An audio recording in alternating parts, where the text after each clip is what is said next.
For the final talk in this session, I would like to invite Dr. Shyam Sundar Acharya, who has been behind the brain behind this whole cooperation, especially along with Brian and Shyam, has been really the main driving force behind our course. And, he will be talking on a very important topic, hypoglycemia in a non-diabetic subject. He is the clinical director of both diabetes as well as endocrinology. And he is also adjunct faculty associate professor, University of Newcastle, Australia. And he's the director of both diabetes and endocrinology in John Hunter Hospital. Welcome, Shyam, and over to you to take us through to this. Thank you. I'm aware that I'm standing between you and the lunch, so this topic of hypoglycemia is quite a relevant one. So therefore, I will make it as brief as possible and as practical as possible. The morning session has been very informative, and I've thoroughly enjoyed everyone's contribution. In the next 20 minutes or so, I'd like to take you through definition of hypoglycemia in a non-diabetic person, causes, investigations, and management very briefly.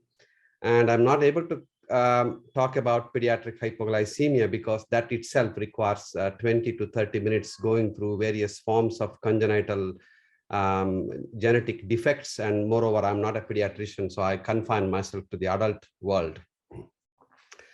So the definition of non-diabetic hypoglycemia is typically considered when the blood glucose is less than 55 milligram per deciliter or 3 millimole per liter. However, in diabetic individuals, hypoglycemia is considered when the blood glucose is less than 72. That tells us that there is no one cutoff that is considered foolproof, because these cutoffs are defined based on the practicality, because patients who are on insulin, we don't want them to get to below 55 milligram per deciliter. Therefore, we call 72 or 75 as a reasonable cutoff, and then we try and avoid them having hypoglycemia. So typically when someone experiences hypoglycemia, autonomic symptoms come first, which may include extreme hunger, tremors, palpitations, anxiety. These are all mediated through adrenergic pathway, or sweating and paresthesia, tingling, that might be a cholinergic pathway. If someone does not correct their hypoglycemia at this stage, then because brain needs glucose as the main fuel and there is nothing else brain can utilize, it goes into the next step, which is the neuroglycopenic symptoms, which could be dizziness, weakness, drowsiness, confusion, focal neurological deficits, seizures, and concerningly brain death, as well as death that can happen due to prolonged hypoglycemia. Before we move on further, we must consider Whipple's triad. That means if someone presents to you with any of those symptoms which are just discussed, we should entertain whether these symptoms could be related to a hypoglycemia, but then not straight away jump into diagnosis. Before that, you need to consider, is there any evidence that there was low plasma glucose during these symptoms? Otherwise, these symptoms could be related to some other conditions, including cardiac conditions, vasovagal syncope, or just a generalized hunger. Once you confirm that they have a low plasma glucose tying up with their symptoms, then you also need to ensure that symptoms are typically relieved by the correction of hypoglycemia, either by glucose or glucagon injection. So the history may give you a good clue that, I have these symptoms. Then you ask them, what do you do? And they might say, I go and drink a glass of orange juice, my symptoms go away. Then you may ask them more, what else relieves the symptoms? Sometimes they say, I go and lie down, it takes my symptoms away and I don't have to eat anything. Then you become a bit more suspicious that these are not really hypoglycemic symptoms, because without any external glucose, they have spontaneously corrected themselves. So history is really important in that aspect. Often they may also describe a steady weight gain because they have to keep on eating every 2 to 3 hours to avoid hypoglycemia evolving, which invariably results in calorie excess and weight gain. And also a subtle question like what happens during nighttime, and do you get a full sleep, or they say, no, I have to get up again 2 to 3 hours later to eat something, is a very strong indicator that there is something organic going on. If somebody could sleep 8-10 hours without needing external glucose, that means these symptoms may not be a significant pathology associated. We just pay a little attention about normal physiology and pathology cutoffs. On this side of the graph, you have serum glucose in milligram per deciliter, which is the millimole per liter next to that. In healthy normal individuals, what happens is as soon as the glucose starts dropping, you will see that insulin levels in the body starts tailing off. It gets started switching off. Basically, it is rarely about 3. 3 is the cutoff, because you will see that insulin is beautifully switched off and the glucose is taken below 3 or 4. And by then they normally correct themselves. Whereas in typically insulinoma patients, when the glucose levels are between 3 to 1.1, your insulin level ranges between 5 to 50 micromole per ml. So that's the cutoff. So it's usually in insulinoma patient, it is above 5 if you measure the insulin, and the glucose would be less than 3 at the top level. And very similar thing on the plasma C-peptide concentration after a prolonged fast, when I mean 72-hour fast. In healthy normal individuals, the C-peptide gets switched off as the plasma glucose goes below 45 or even 40, whereas insulinoma patients, the C-peptide is still detectable and it's anywhere between 0.2 to 1 nanomole per liter. And also we do the same thing on pro-insulin levels. I mean, I've seen 2 cases of pro-insulin where insulin levels are not typically that high, but pro-insulin levels are sky high. So that's something we need to be aware that there is an entity called pro-insulinoma, and very similar to insulinoma, these cutoffs are quite useful. What's also very important is to remember to check plasma ketone. You can do a capillary ketone, what to use for diabetic patients, or you can send the lab for a proper ketone assessment.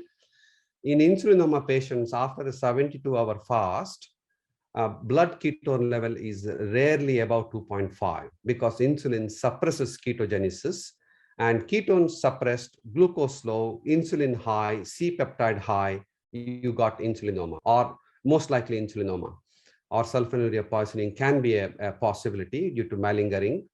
Whereas in normal individuals who have a laboratory confirmed hypoglycemia, if you put them through 72-hour fast, after 48 hours, you will start seeing their ketone levels going up. Often we get ketone level up to 3 or 4 by day 3, which clearly excludes insulinoma as a cause of their hypoglycemia.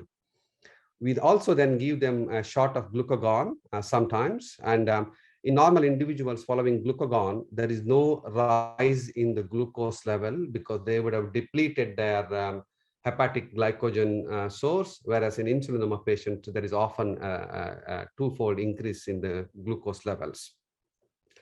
Now, this is what some broad algorithm, which may or may not all that helpful, I understand that, but if somebody is critically ill in the ICU setting or in the hospitalized setting, you always think about medication as a #1 cause, which could be accidental or excessive sulfonylurea or insulin administration. Alcohol is always there.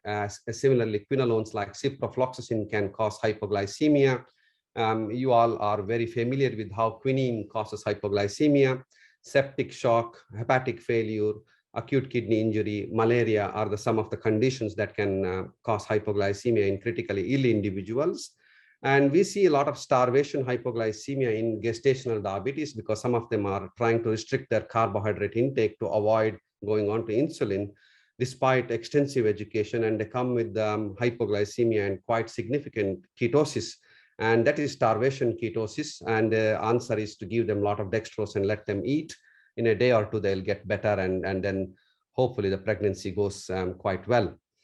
Hypoadrenalism and hypopituitarism, we already heard this morning, and particularly in younger population can be the presenting feature, hypoglycemia in neonates and infants and toddlers. In the adult setting, also, we may see hypopituitarism, hypoadrenalism can be contributing to hypoglycemia. There is a case of a non-islet cell tumor, which I will share later on. In a seemingly well individual who presents you in the clinic, again, you go through sulfonylurea poisoning that could be happening. Insulinoma is a strong possibility. Nesidioblastosis is something we are seeing quite regularly these days, which could be related to congenital mutations in the sulfonylurea receptors. Gastric bypass and gastric sleeve are a significant cause of hypoglycemia these days in our practice, which is actually typically not discussed prior to the operation, and they have the surgery and they come back having recurrent hypoglycemia. Malicious hypoglycemia is a very interesting field. I have a lot of cases in our unit, and which in fact we have published as well. Either there is a cocktail of medications such as SU and insulin, or just pure insulin. Pure insulin is easy because you have high insulin and suppressed C-peptide. You know that's an exogenous insulin. Whereas sulfonylurea poisoning, we send the sample routinely to mass spec for SU screening. And glimepiride is not picked up, whereas all your other medications are picked up. In fact, a couple of years back, there was a beautiful case report from New Zealand where a patient having recurrent severe hypoglycemia with elevated C-peptide and insulin, and CT scan, MRI, everything negative, but still they went for exploratory laparotomy and chopped off her half of pancreas. And she continued to have all that hypoglycemia again, and she died. And then eventually coroner found an injection mark, and sadly her husband was a doctor who had been giving her sulfonylurea, which wasn't picked up, and was giving a cocktail of SU and insulin. So that can be, I mean, eventually he got arrested, but that can be sometimes medical legal consequence of missing a proper diagnosis. Come back to us later on. Here in the insulin autoimmune syndrome, I've seen about 5 so far. They have antibodies directed against insulin. So basically, it can directly occupy the insulin receptors and bring on the cascade of events which can cause hypoglycemia, or more commonly, that can bind the exogenous insulin in diabetic individuals. And then what happens after some time, the antibody insulin complex dissociates, which allows the insulin to go back onto the receptor, bringing a bad hypoglycemic episode later on. Now, investigation and diagnostic approach. So we need to capture the hypoglycemic event. So in the typically hospitalized setting, if somebody has an hypoglycemic, before you rush in to give glucose, please collect a sample for glucose, C-peptide, insulin, and then store the sample for beta hydroxybutyrate, cortisol, growth hormone, IGF-1, depending on your financial affordability of the institution and the patient. And at least analyze the glucose, C-peptide, insulin quickly to try and get an answer. And then once you collect the sample, give them hypoglycemia treatment as we would do it in a diabetic individuals, document the symptoms and resolution, and please monitor the glucose carefully for the next 48 hours. Hypoglycemia in a non-admitted patients can be difficult to work out. And if symptom is suggestive, I would normally bring them for a 72-hour fast, because I have to allow them to drive with the RMS, our driver licensing agency standard. So I have to exclude that they don't have spontaneous hypoglycemia. So I will have to do a 72-hour fast. Typically, we do about 10 to 15 72-hour fast in our unit in a year.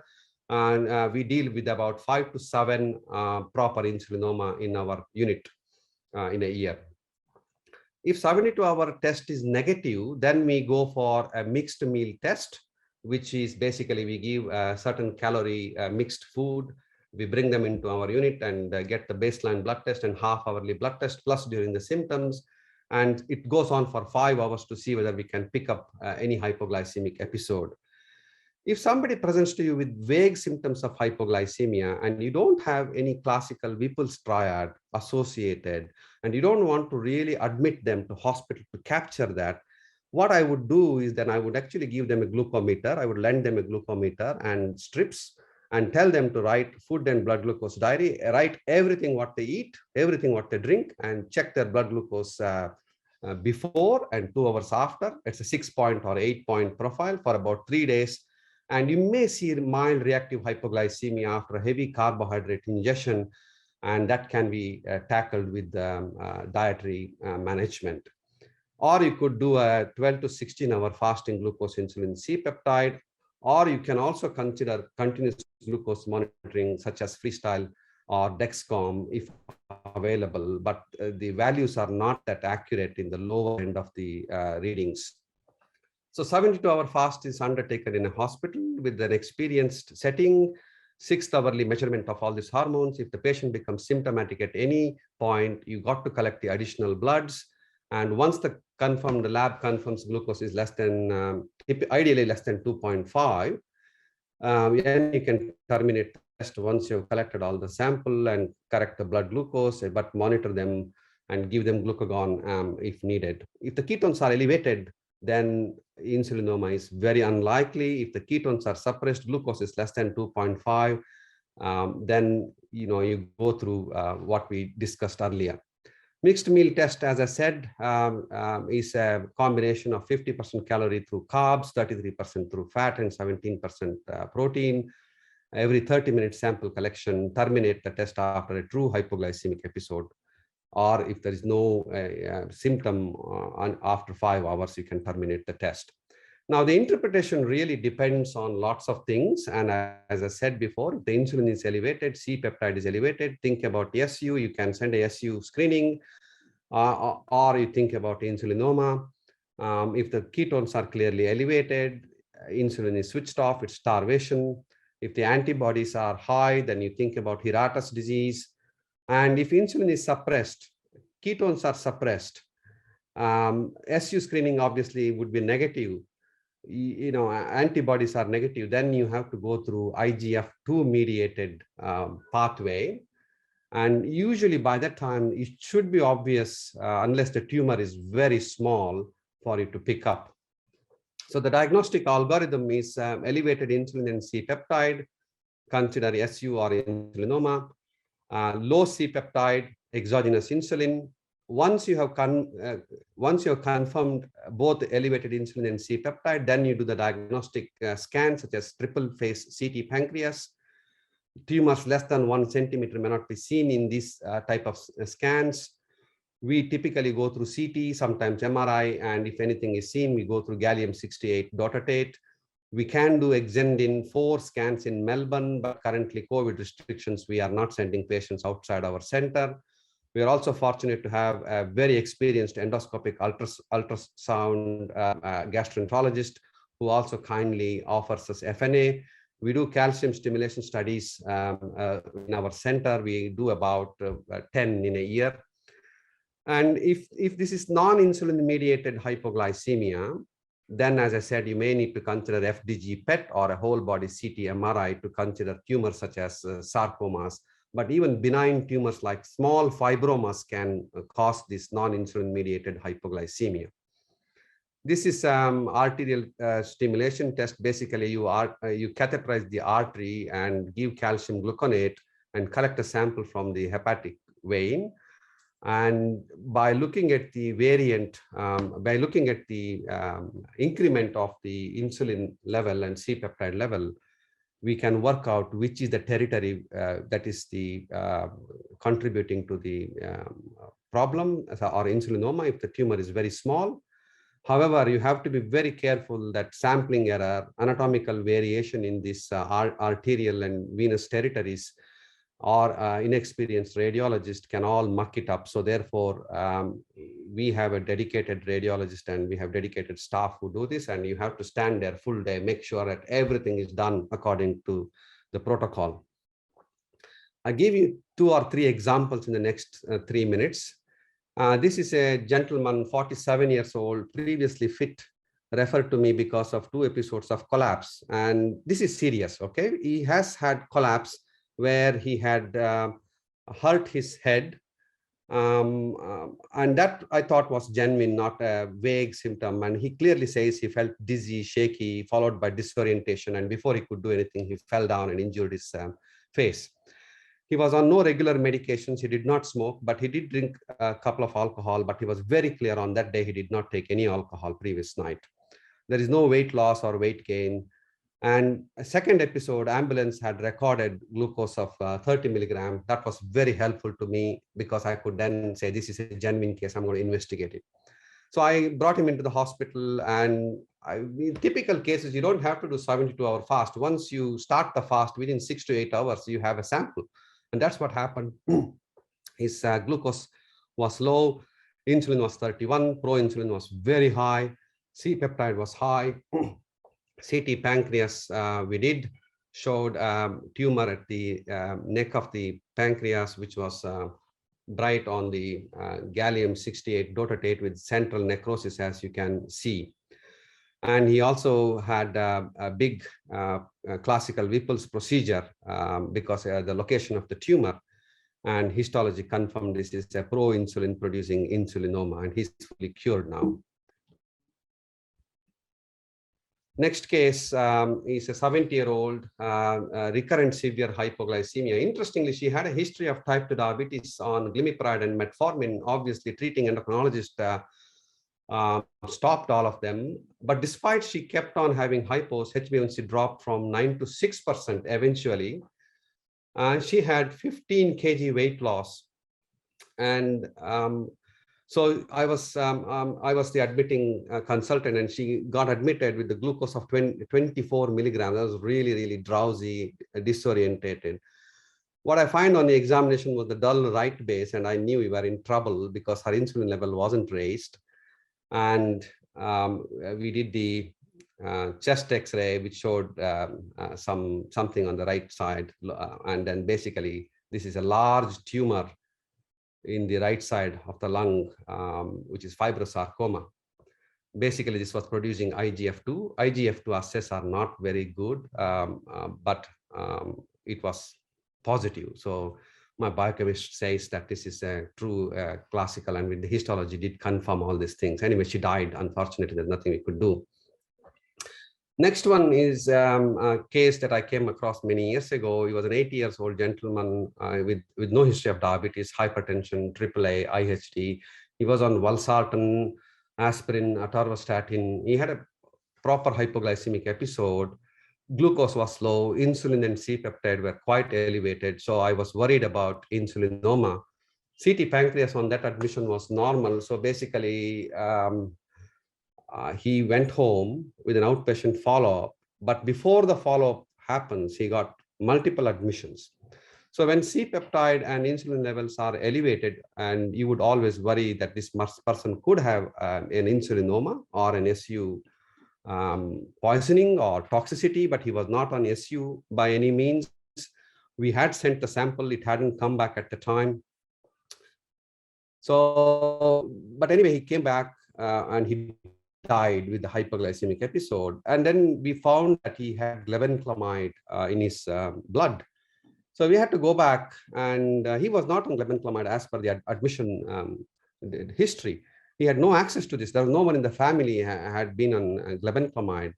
We had to report the case to coroner, and coroner investigation confirmed that instead of giving Diovan, chemist had dispensed Dionil because he had kept both in an alphabetical order. And patient had this Webster pack, means all the medicine covers are removed because he's an old man, and they were put it in a little pockets. So we wouldn't have any, I wouldn't know how valsartan would look or how Dionil would look. I know Dionil is a small tablets, but there was no way we would know this. Unfortunately, he died. So this is next case, 32-year-old lady referred following gastric bypass, 40 kg weight loss. She has classical symptoms, and eating relieves her symptoms. And we did a mixed meal test that shows her glucose at 90 minutes is 35 milligram with a very high insulin level, C-peptide high. This is very likely to be post-gastric bypass hypoglycemia or reactive hypoglycemia, a form of dumping syndrome. And she had to be managed on dietary changes, but sometimes they don't respond to dietary changes. What we give is a limited carbohydrate, slightly high fat, high protein food. May use acarbose, metformin, but in my experience, it hasn't worked. Occasionally, I use diazoxide. That seems to help them. And sometimes I have to ask the surgeon, can you do some reversal process? And I've had to consider that also, but not very good. Unfortunately, we cannot pick up who gets the post-bariatric hypoglycemia. There are no predictors before they have the surgery that whether they will develop these symptoms. I suspect many of them would have had a mild reactive hypoglycemia before they had bariatric surgery, and they just continue to have it and they become more aware. So management is basically collect a sample, please, and then treat with the glucose, investigate as appropriate. Do not go for scans before you get the diagnosis or biochemistry correct. Insulinoma is treated with surgery, and diazoxide may be a treatment or hydrochlorothiazide. Prednisolone or octreotide may be used in some cases of hypoglycemia, particularly autoimmune hypoglycemia. Prednisolone may work very well. And reactive hypoglycemia is treated with the dietary changes. And you also have to think about their occupational risks. Some of them may be electricians, maybe climbing the roofs. Some of them may be truck drivers. So you got to consider all these aspects of hypoglycemia. With that, I will stop now. Thank you.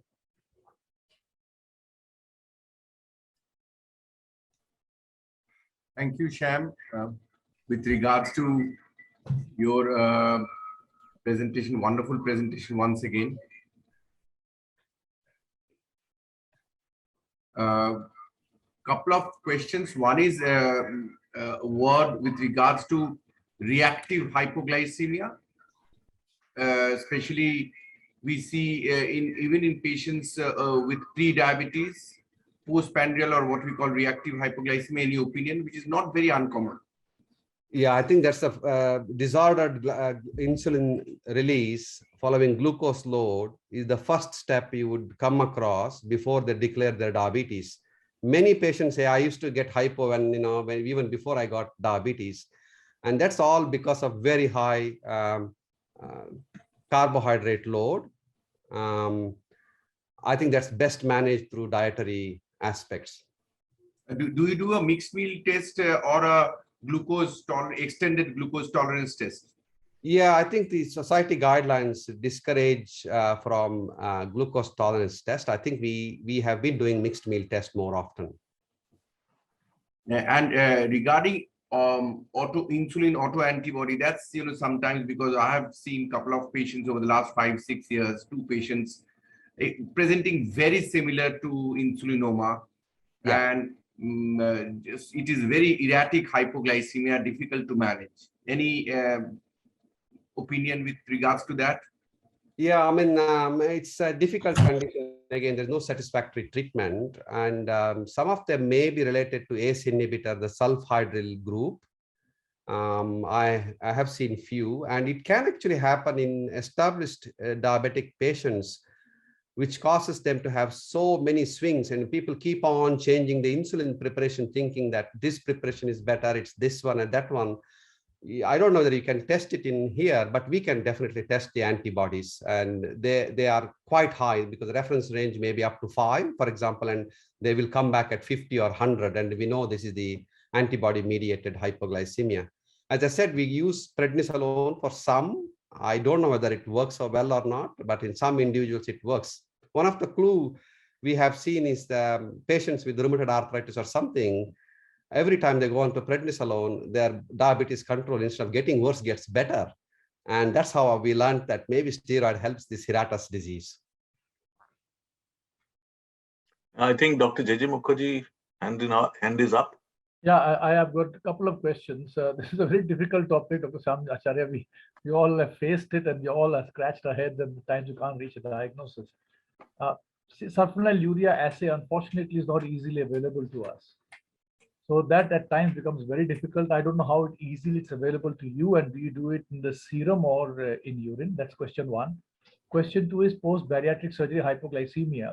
How far do you go investigating, looking for an insulinoma or an insulin secreting lesion? Because when it was first described, they said could be necidioblastosis, chop 90% of the pancreas, and they keep looking for it. So how far do you go looking for? So these two questions. Thank you. Yeah, thank you very much. We send it to Melbourne. We do the serum for sulfonylurea screening, which picks up everything except glibenclamide through mass spec. Second question, I think if the history is very clear following post-bariatric, it all started, I think, and if you capture it on a mixed meal test, I think it makes no sense to endlessly investigate them. And even if you investigate them, I have been through this. That's why I'm saying in the last 5-7 years, we have actually put them through calcium stim studies to see whether there is anything we can, chop the little bit of pancreas, not the whole pancreas. There is no satisfactory outcome. So basically, we manage them. I've got a young girl who's a doctor who had this sleeve, and she runs her glucose like 35 to 50 now. I had to write to medical board to allow them to allow her to work, because she now carries a Freestyle Libre and she promptly corrects it.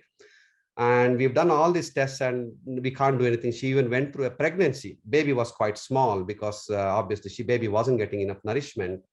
And she had quite severe hypoglycemia peripartum as well. I've tried diazoxide, I've tried octreotide, nothing works. What can we do is I maintain them on low carb diet, basically. Low carb means 50 to 60 grams of carbs, high protein, high fat diet. And that's the only thing I can do for them. And there is no, I went into a couple of symposiums on post-bariatric hypoglycemia. There was a Swedish speaker in Australia. And even she said the same, that nobody knows the answer. Thank you. Thank you. Okay, thank you. Thank you, Sham. Thank you for being there. Unfortunate, we could not meet in person due to the situation. And after a vote of thanks from Dr. Ajay Biswas, we'll proceed to the convocation ceremony. A rare privilege to get to hear many people so active in such illustrative sessions. Thanks a lot to everyone, with special reference to all our esteemed faculty and everyone's cooperation that we enjoyed for successfully organizing this academic feast, with special mention to Team Cubics for being our technical partner and supporting the whole virtual conference in this platform. I should mention thanks to Pion for the graphics and the digital artwork, and obviously Professor Anirban Majumdar and Dr. Demallo Shannal for guiding the program planning and everything. And last but not the least, working together with Dr. Shomubroto Rachur is a stimulating experience for anyone. We've been working since 7 years, mutually learning experience that we've been enjoying. As we're running out of time today, we'll not elaborate much. Thanks to everyone, all sponsors, all our participants, all our industry friends, and all our delegates, without whose participation this event won't have been a success. Over to Shomo for the national anthems and the concluding session and the convocation. Thank you. Thank you.